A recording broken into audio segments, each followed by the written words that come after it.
Hey, good Wednesday afternoon, everybody. I'm Jason Laird from the Storm Tracker Weather Center with a quick weather update for you. Still tracking a line of showers just starting to move over the mountains. We're looking at some periods of heavy rain this afternoon and likely a few thunderstorms as well. Now, with those rains moving over the mountains, we do still have a pretty major flood concern in Lewis and Clark County.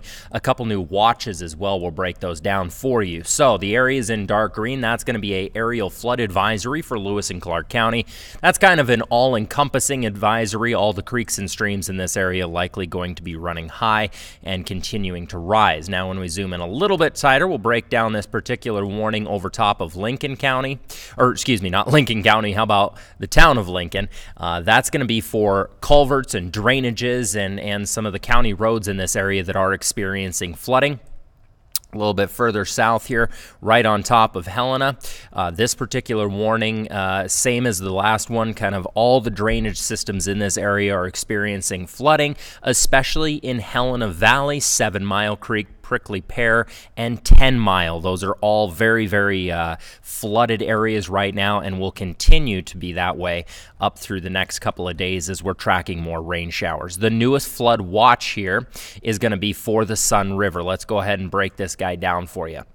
This is going to be, again, for Cascade County up until 2 p.m. on Monday. Currently, minor flooding is listed. I believe the stage...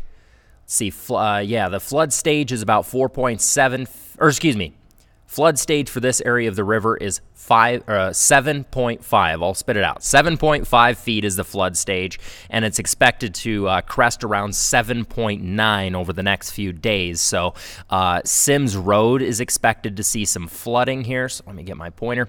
I know for a fact Sims Road likely going to see some flooding, possibly the Rambler Inn Road as well. These are all the areas that will likely see some minor flooding out of this system over the next few days. Okay, breaking down the weather system. So we have just the tail end of that high-pressure ridge over top of the state. Here's the system currently tracking over the mountains. Some periods of heavy rain this afternoon are likely. By about 7 tonight, we should see some of those heavier bands of showers setting up into the Rocky Mountain front and central Montana. Once that system breaks across here and that cold front starts pushing through the state, that's when we're going to start to see those thunderstorms. Kind of breaks apart a little bit right now. Future Track is putting kind of the heaviest stuff right over kind of where Billings is, but still some heavy showers up along the northern high line as well. As those systems continue to track toward the northeastern corner of the state, should start impacting the far northeastern corner of the state about 7 to 7:30 a.m. tomorrow. Some pretty decent showers associated with this, so you could see some minor flooding just due to the fact that the ground is pretty saturated. And the Milk River, obviously below flood stage now. I don't foresee it raising above flood stage, but just with the saturated grounds and some of those creeks and streams running really high, we can't quite rule out some minor flooding throughout the northeastern corner of the state. There's the driving force behind this system, area of low pressure. That's going to create some wraparound moisture on Thursday evening as well. So we'll see a little break in the action for central Montana Thursday morning, just some widespread scattered showers, and then kind of a repeat of today, just not quite as heavy come Thursday evening.